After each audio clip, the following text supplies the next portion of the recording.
안녕하세요. 저는 초등학교 5학년, 그리고 3학년 아들, 딸을 하나씩 키우고 있는 40대 엄마입니다. 9월 중순에 다다라 추석도 끝내놓고 뭔가 한 해를 벌써 마무리해야만 할 것 같은 아리송한 기분이 드는데요. 인터넷으로 인사를 드리게 되니 기분이 색다르네요.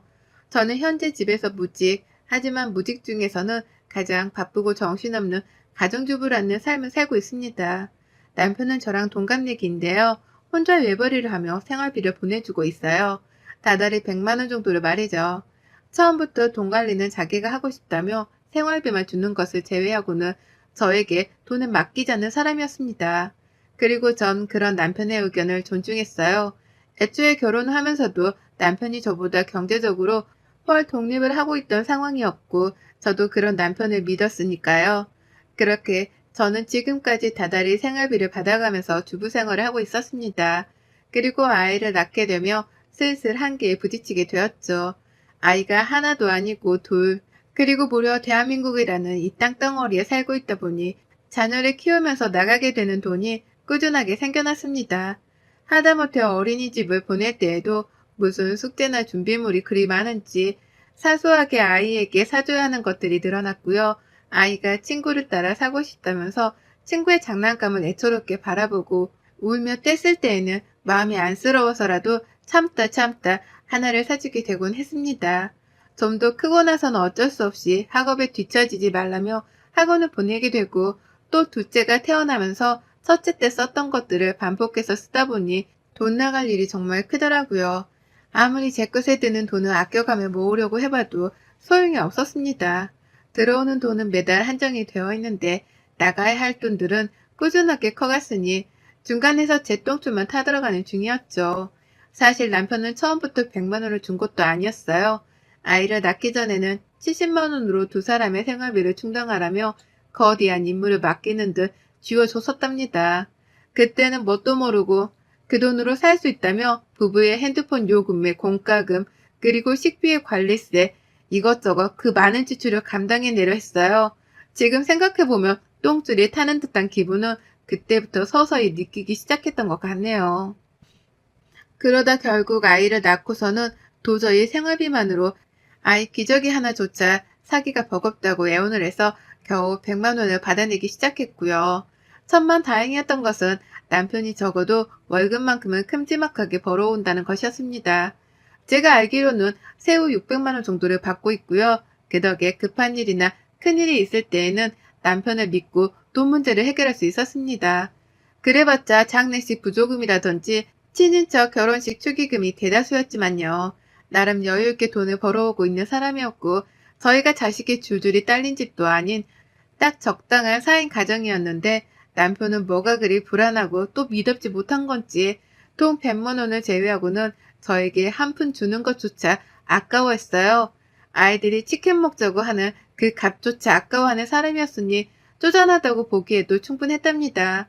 그렇다고 빚이 있는 것도 아닌데 남편은 뭐에 꼭 허덕이는 사람 마냥 꼭 돈을 갚아야 하는 사람 마냥 10,000원 한 장 쓰는 것도 짜증을 내곤 했어요. 곁에서 함께 사는 가족들은 당연하듯이 남편의 눈치를 보고 살 수밖에 없었답니다. 애들은 무슨 죄냐고요. 아직 초등학생밖에 되질 않았는데도 밖에 같이 장을 보러 마트에 가면 몇천 원짜리 하나에도 엄마, 아빠가 이거 싫어하는 것 같아 라고 하면서 사지를 못하게 한답니다. 친구 녀석이 군것질을 하는 것도 그냥 보고만 있다가 저한테 딱 걸려서 제가 마음이 미어지는 바람에 얘를 붙잡고 분식집 안에 들어가 한바탕 분식을 먹인 적도 있었어요.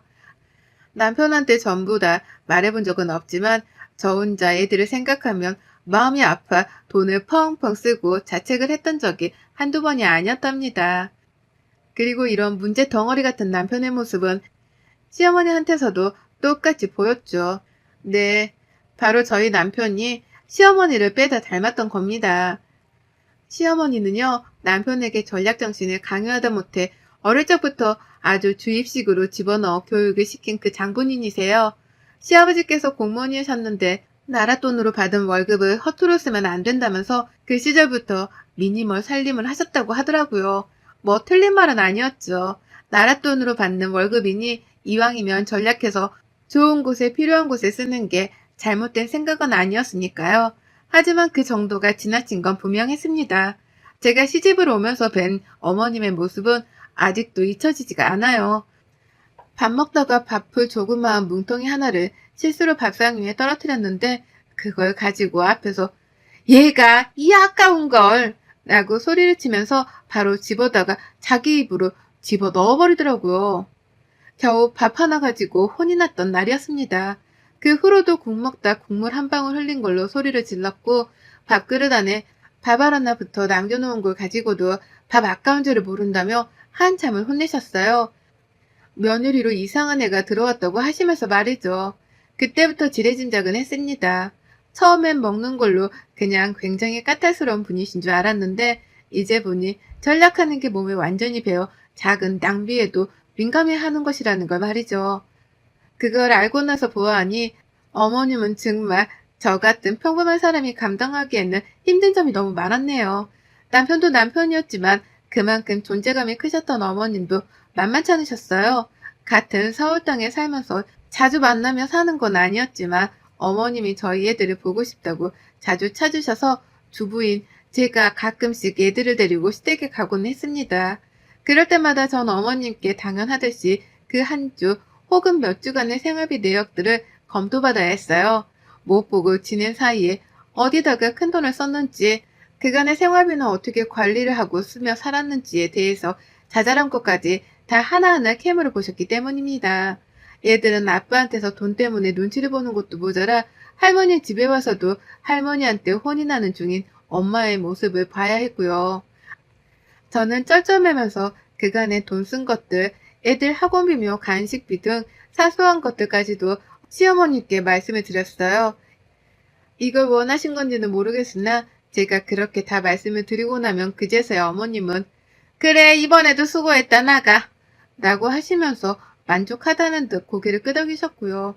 한두 번도 아니고 만날 때마다 이런 식으로 저희 집안 사정 가계부를 꿰뚫어 보려고 하시는 어머님의 태도는 날이 갈수록 대범해졌어요. 처음엔 단순하게 돈 쓰는 걸로 궁금해하고 내역을 알려고 하시더니만 슬슬 제가 대답도 잘하고 제 허리끈을 조여가면서 돈을 아끼고 사는 것이 보여 실증이라도 나신 건지 애먼 곳에 초점을 두시더라고요. 제 복장 말입니다. 한 번은 애들 학교에 갈 일이 있었습니다. 학부모 모임 때문이에요. 제가 주부이긴 하지만 그렇다고 집에서만 입는 후줄근한 옷을 입고 나갈 순 없잖아요. 제 아이가 제 복장 때문에 기죽는 것도 못 볼 일이었고요. 그래서 급한 대로 방법을 찾았습니다. 생활비 100만 원으로 인해서 새 옷을 살 수는 없었고요. 쪽팔림을 머금고 저희 큰언니한테 부탁을 해서 옷을 빌려 입고 갔어요.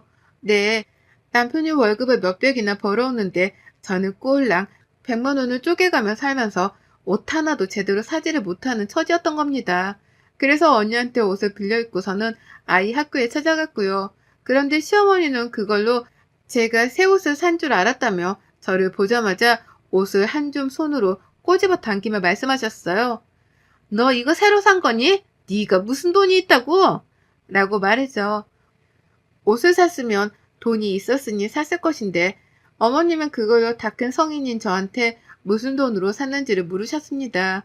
정말 이런 식의 질문이 너무 불쾌하고 듣기 거북스러웠지만 매번 저를 볼 때마다 물으시는 게 돈, 그놈의 돈 얘기뿐이었는지라 화딱지가 날 죽을 지경이었어요. 언니 옷 하나 빌려 있는 걸로도 딴지를 거는 분이셨는데 다른 일은 오죽했을까요? 매번 시어머니한테서는 돈 얘기밖에 듣지를 못했고 그 돈 얘기마저도 늘 단속을 하기 위해 건네는 질문이었던지라 취조를 당하는 기분이 드는 건 피할 수 없었답니다. 돈을 적게 주는 남편에게 하소연을 해보며 생활비를 늘려달라고 부탁도 해봤고요. 시어머니 앞에서 애 둘을 키우며 100만 원으로 버티는 건 너무 힘들고 괴로운 일이라며 속마음을 털어놓으려 시동도 걸어봤어요. 새 옷을 산 지도 너무 오래되었고 하다못해 이 어린애들도 밖에 나가면 돈 쓰는 걸로 부모 눈치에 친구 눈치를 본다면서 안타까울 만한 소리도 뱉어내며 동정을 사고자 했습니다. 누구 눈에는 비굴해 보였을지 몰라도 제 입장에서는 독하기만 한 남편과 시어머니를 상대하기 위해서 이 방법이 최선이었어요. 하지만 이렇게 말을 꺼내도 소용없었어요. 아무도 제 말에 귀를 기울이려고 하지를 않았거든요. 돈 100만 원이 모자라다고 투정을 부리는 날에는 더 허리를 졸라서 아껴 쓰라는 대답만이 돌아왔습니다. 새 옷을 사지 못했다고 투정을 하면 밖에 나가 남자라도 만나려 하는 거냐면서 주제와는 상관없는 말로 저를 모욕하려 했어요. 환장을 노릇이었죠. 돈 한 푼, 새 옷 하나가 주는 행복이라는 개념에 대해서 전혀 알지를 못하는 사람들이었으니 긴 대화가 통할 리가요. 그러다 2주 전 아슬아슬했던 어머님으로부터 자린고비의 끝판왕을 겪어버리고 말았습니다. 그 바람에 일이 사연도 적어보내게 되었고요. 저희 큰언니한테 애 학교 간다고 옷을 빌려 입던 날 이후로 저에 대한 걱정을 많이 하기 시작했어요. 잘 살고 있는 줄 알았는데 옷 한 벌 살 여유도 없는 거냐면서 그때부터 막내 여동생 걱정을 한다고 난리였었죠. 생일 때에는 일부러 현금으로 두둑히 선물을 챙겨주기도 했고 그 밖에 아무 날이 아님에도 불구하고 저를 위한다며 옷 한 벌도 서슴찮게 투척하는 언니였습니다. 제게는 정말 인생의 배우자라는 남편이란 놈보다도 훨 믿음직스럽고 든든한 내 편이었죠. 그리고 저는 그 덕분에 제 옷이 나름 많아졌어요. 언니가 준 현금으로는 당연히 생활비에 보태 쓰느라고 옷을 사지 않았지만 언니가 애초에 옷을 선물로 주면 그 옷을 잘 입고 다녔습니다. 그 덕에 지금은 아이 학교에 갈 정도의 옷은 충분히 있었고요. 그리고 전 이 옷들을 절대로 시댁에 갈 때 입지 않았어요. 시어머니한테서 무슨 악담을 들을지 뻔히 상상이 되었으니까요. 그런데 어머님이 이 사실을 알아버렸습니다. 제 옷장의 하품으로서 입고 갈 만한 예쁜 옷이 한가득이라는 걸 직접 두 눈으로 목격을 해버리신 겁니다. 저희 집에 왔다가 직접 옷장을 열어보시면서 말이죠. 그 시작은 남편놈의 한마디 때문이었고요. 시어머니가 딱 하나 좋은 점이 있다면 그건 제 아이들을 그나마 예뻐라 하신다는 것이었는데요. 아이들이 또 보고 싶다고 하셔서 마침 주말이기도 했고 억지로 남편이랑 시댁을 찾았었습니다. 추석이라 어차피 다시 봐야 할 때였는데도 불구하고 일단 찾아갔어요. 그러다 대화를 하던 도중 어머님이 제 옷이 해진 것을 발견하셨고 옷을 사주겠다는 소리는커녕 그 와중에 옷꼬라지가 그게 뭐냐는 잔소리를 하시더라고요. 돈 아껴 쓰라고 잔소리는 하시던 분이 말이죠. 근데 그 말에 남편이 뭐라고 대답한 줄 아세요? 엄마, 얘 옷 많아. 옷장이 꽉 찼어. 라고 대답을 한 거예요. 시어머니한테 걱정을 하든 말라고 하면서 혼자 신이 나서 말입니다. 이런 표현은 좀 그렇지만 남편의 그 한마디 때문에 시어머니는 눈깔이 뒤집혀졌답니다. 바로 그 옷들이 다 어디서 난 거냐며 무슨 돈으로 산 거냐며 갖은 잔소리의 질문을 폭탄처럼 던지셨고요. 그리고 바로 다음날 시어머니는 오후 늦지막히 저희 집에 찾아오셨답니다. 그것도 하필 제가 잠시 장을 보러 나간다고 며칠 만에 집을 비운 시간대에 말이죠. 장을 보고 집에 돌아오자마자 저는 놀라 현관에서 움직이지를 못했어요. 도둑이 든 줄 알았거든요. 현관 앞까지 제 양말 하나가 떨어져 놓여있는데 어질러진 옷가지들이 안방으로까지 이어져 있더라고요. 누가 집안에 있다는 생각에 겁이 덜컥 나서는 움직이지 못했고 안방으로 조심스럽게 갔다가 활짝 열려진 옷장을 보자마자 직감했습니다. 아, 시어머니가 오셨다 갔구나 라고 말이죠. 다른 건 하나도 건드리지도 않은 채 옷장만 딱 열려져 있고 그 안이 텅 비어져 있는데 옷의 행방을 찾을 생각도 안 했어요. 본능적으로 알아차린 거죠. 시어머니가 와서 옷들을 다 챙겨 갔다는 걸 말입니다. 바로 전날 시댁에서 그렇게 혼이 났으니 모를 리가 없었어요. 제 옷의 출처에 대해서 미치도록 궁금해하며 화를 내시던 시어머니. 급기야 우리 집에 찾아와서는 내 옷들을 모조리 다 가져가셨구나 라는 걸 알고 나니 새삼 더 억울하고 화가 나 참을 수 없었습니다. 방금도 마트에 가서 얼마나 돈을 아끼며 장을 봐야 하는지 골머리를 알아가면서 눈치 보며 장을 봐왔거든요. 내가 먹고 싶은 밥 한 바가 눈앞에 보였는데도 순간 이거 몇 번 참으면 야채 하나를 더 사겠거니 하는 생각에 사보지도 못한 채 손에서 내려놨습니다. 꼴랑 그 아이스크림 하나 앞에서 비굴함을 무릅쓴 채로 내 처지를 한탄하며 장을 보고 집에 돌아왔어요. 그런데 집에 들어오자마자 보이는 모습이 난도질에 도둑질을 당한 내 옷장이라니요. 정말 나를 얼마나 더 하찮고 보잘것없는 사람으로 만들려고 이러는 건가 싶어 눈물이 막 흐르더라고요. 이 꼴을 당해내며 살아야 하는 내 처지가 너무 안쓰러워서 더는 못 참겠습니다. 그리고 전 평상시 같으면 혼자 이렇게 울고 서러워하다 말았을 텐데요. 장본과 부엌에 내팽개쳐 버리자마자 시댁으로 찾아갔어요. 이번엔 시어머니보다 시댁에 먼저 도착을 해야겠다는 생각이 들었습니다. 지하철 타고 꾸역꾸역 시댁을 찾아갈 힘도 없었네요. 그래서 저도 모르게 택시를 잡아버렸고 에라 모르겠다며 그 택시비를 굳이 결제까지 하고서는 시댁에 도착을 했어요. 아니나 다를까 시어머니는 아직 집에 도착도 하지 못하신 와중이었답니다. 아무리 초인종을 눌러도 집안에서는 누구 하나 나오질 않았네요. 문 앞에 죽치고 서서는 미치도록 시어머니를 기다렸고요. 그러다 결국 마침내 제 옷장에서 훔쳐온 것으로 추정되는 옷가지들을 종량집 봉투 안에 꾸역꾸역 담아서는 그걸 계단으로 질질 끌면서 힘겹게 올라온 시어머니와 정통으로 마주쳐 버렸습니다. 시댁 앞에서 말이죠. 어머님은 처음엔 귀신을 봤다 싶었던지 눈을 껌뻑이시다가 제가 정말로 자신보다 먼저 시댁 앞에 와 있는 걸 보고서는 소스라치게 놀라셨어요. 전혀 예상을 못한 것이었죠. 너 왜 여기 있냐? 라면서 왜 왔는지를 뻔뻔스레 묻는 어머님의 질문을 뒤로한 채 저는 말했습니다. 문 열어주세요. 라고 말이죠. 시어머니가 처음엔 못 들은 척을 하려 하셨는데 전 채차 인사도 없이 본론부터 말했습니다. 문 열어주시라고요.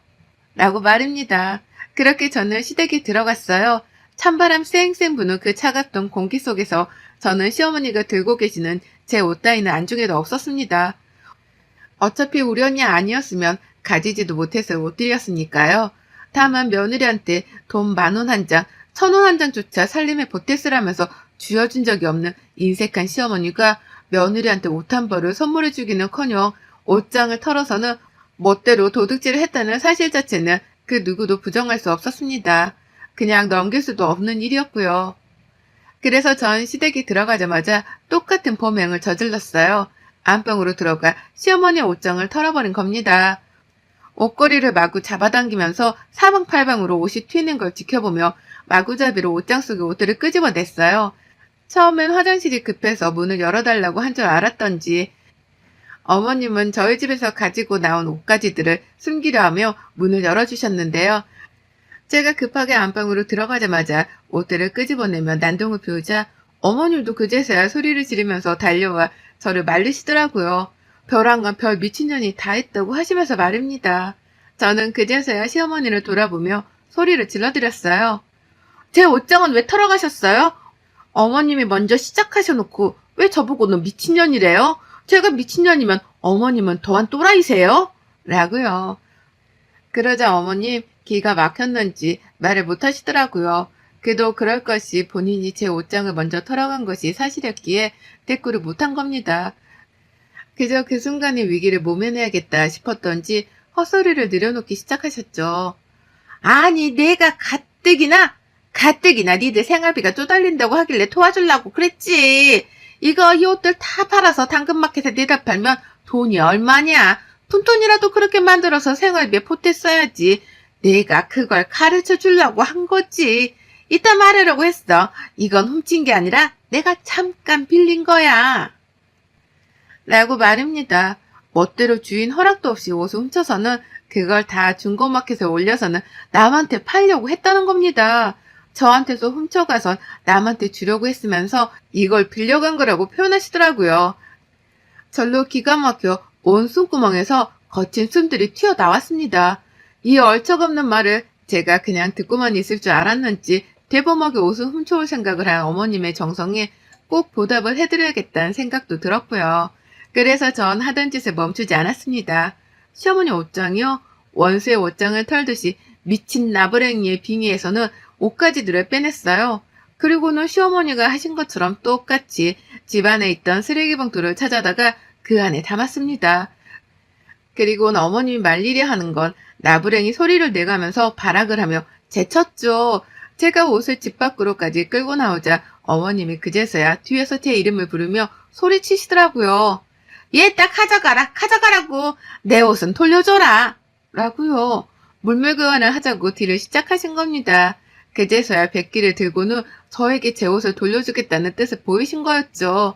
멋대로 훔쳐갈 땐 언제고 이제 와서 멋대로 반품을 하겠다 말이죠. 전 어떻게 할게요? 사실 다른 방도는 없었습니다. 그렇다고 그냥 순순히 어머님의 뜻을 받을 생각도 없었고요. 그래서 저는 어머님께 알겠다는 말과 함께 제 옷을 건네받았어요. 제 옷이 든 그 쓰레기 봉투 말이죠. 그와 동시에 제가 들고 있던 어머님의 옷가지가 든 쓰레기 봉투들은 그대로 다 시댁 앞에 있는 계단 아래로 뻥 하고 발로 차버렸답니다. 옷가지가 든 봉투는 그대로 계단 아래로 굴러떨어졌고요. 그와 동시에 계단 위는 엄청난 옷가지들로 뒤덮였는데요. 저는 그 옷들을 보란듯이 사뿐히 밟아가면서 제 옷가지만 챙기고선 내려왔답니다. 마치 진달래꽃을 들여밟듯이 시어머니의 옷들을 하나하나 아주 시원한 마음으로다가 짓눌러 밟아가면서 계단을 타고 내려왔어요. 그 길로 다시 택시를 타고 편안하게 집 앞까지 돌아왔고요. 집에 돌아와 옷을 하나하나 다 걸어 넣었는데 시어머니가 과연 자신의 옷들을 도로 다 챙겨서는 옷장 안에 넣었을까 싶더라고요. 아니면 제가 하나하나 다 신발로 밟기까지 했는데 그걸 빨겠다고 세탁기에 넣었을런지도 궁금했고요. 하지만 그날 후 지금껏 2주가 되는 시간 동안 어머님은 전화 한 통, 문자 한 통조차 없으시답니다. 소식이 아주 뚝 끊겼어요. 제가 그 미친 짓을 하며 난동을 부린 것에 상심이 크셨던지 아님 자신의 옷이 며느리한테 짓밟혔다는 것에 자존심이 상한 건지 어머니께서는 무려 2주 동안이나 아무 소식이 없이 저를 내버려 두고 계시답니다. 그 덕에 저는 추석이 되고 나서도 시댁에 찾아가질 않았어요. 어머님을 뵙기가 힘들다는 이유에서 말이죠. 그리고 어머니께서도 추석에 오질 않는 저를 찾는 연락을 웬일로 하질 않으셨고요. 영문도 모르는 남편은 추석에 시댁을 안 간다는 저를 보며 너무하다고 비난을 했지만 마찬가지로 저를 찾지 않는 시어머니의 반응에도 당황을 했는지 추석 내내 혼자 애들 데리고 시댁에 가서는 더 이상 연락을 해오지 않았습니다. 시댁에 들어가기 전까지 얼른 와라 라며 협박을 하더니만 막상 시댁에 들어가선 깜깜 무소식이더니 집에 돌아와서도 시댁 얘기는 일절 꺼내질 않았어요. 그걸 보며 저도 파악을 했죠. 어머님이 며느리 하나 잘못 건드렸다간 미친 벌집을 건드린 마냥 미친 꼴을 당할 수 있다는 걸 이제서야 간파하셨구나라는 걸 말입니다. 그리고 전 덕분에 이번 추석 명절 스트레스 하나 없이 혼자 집에 남아 시간을 보람차게 썼고요. 여태 소식도 없고 저를 자유로이 내버려두는 시어머니 덕분에 사는 스트레스가 한 단계 줄었습니다. 또 그와 동시에 중간에서 눈치 보던 남편이 생활비 30만 원을 더 올려줘서 보란듯이 첫날에 치킨을 시켜 먹었어요. 쥐어준 생활비로는 아끼기만 하며 살기 힘들다고 요즘은 아예 대놓고 돈을 써버리고는 남편에게 후지부를 하라 종용하는 중이랍니다. 이렇게 저는 남편을 향해 4인 가정 씀씀이에 대해 보여주며 현실적인 가르침을 주려고 해요. 더 이상은 저 혼자 길길대며 돈 때문에 기죽고 속쓰리는 짓은 그만하려고 합니다. 그 방아쇠를 시어머니가 당겨주셔서 너무 감사한 마음으로 남편 길들이기를 하는 중이네요. 이제야 하는 게 늦은 감이 없잖아 있지만 더 늦지 않은 게 어디냐고요. 여러분의 생각은 댓글로 남겨주세요. 오늘도 시청해주셔서 정말 감사합니다.